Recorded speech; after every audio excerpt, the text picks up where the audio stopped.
Benjamin Netanyahu. Quem é o atual primeiro-ministro de Israel? Veja sua história. Benjamin Netanyahu nasceu em Tel Aviv, de uma família de judeus seculares, filho de uma israelense e um polonês. Ele inicialmente foi criado em Jerusalém, mas se mudou para os Estados Unidos aos 7 anos, morando lá de 1956 a 1958, e depois de 1963 a 1967, residindo em Shelton Township nos subúrbios de Filadélfia, onde adquiriu fluência em inglês. Netanyahu se juntou às Forças de Defesa de Israel logo após a Guerra dos 6 Dias, em 1967, e se tornou líder de grupo numa unidade de forças especiais da Sayeret Matal. Ele participou em várias missões, como as Operações Inferno, 1968, Gift, 1968, e Exotop, 1972, sendo ferido em ação no ombro. Netanyahu lutou na linha de frente nas guerras de desgaste e do Yom Kippur, tomando também parte em missões especiais no Canal de Suez e na Síria. Chegou à patente de capitão antes de ser dispensado. Seu irmão, Yonatan Netanyahu, também era militar e morreu em combate durante a chamada Operação Entebbe. Benjamin Netanyahu retornou então para os Estados Unidos e foi estudar no Instituto de Tecnologia de Massachusetts, MIT, conseguindo um Bachelor of Science, SB, e um Master of Science, SM, em 1976. Netanyahu foi logo contratado como um consultor no Boston Consulting Group antes de voltar para Israel em 1978.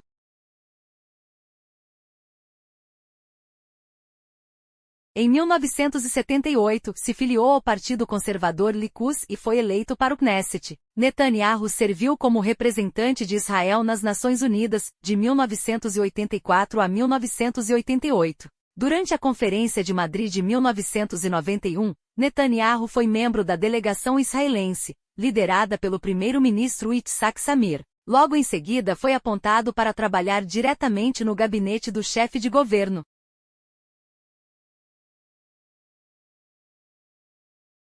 Em 1993, Netanyahu se tornou líder do Likud e levou seu partido à vitória nas eleições de 1996, se tornando o mais jovem primeiro-ministro, de junho de 1996 a julho de 1999. Diferente de outros líderes israelenses, Netanyahu não buscou inicialmente consolidar a paz com os palestinos, mostrando aversão a algumas partes dos acordos de Oslo, acreditando que deveriam ser os palestinos a fazer concessões a Israel se quisessem um acordo de paz duradouro.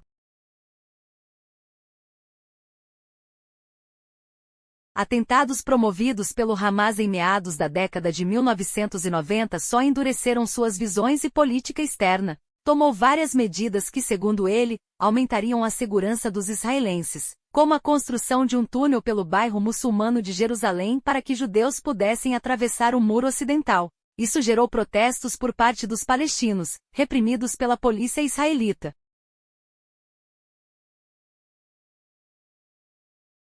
Como primeiro-ministro, Netanyahu enfatizou a política das 3 negativas.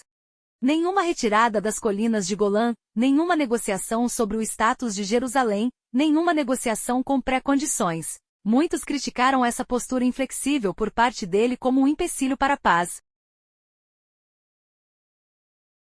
A esquerda o atacava com mentiras para arranhar a imagem política de Netanyahu e em 1999, ele perdeu a eleição para Ehud Barak, de uma coalizão de centro-esquerda. Ele foi então trabalhar novamente no setor privado como consultor por 2 anos na empresa de comunicação BATM.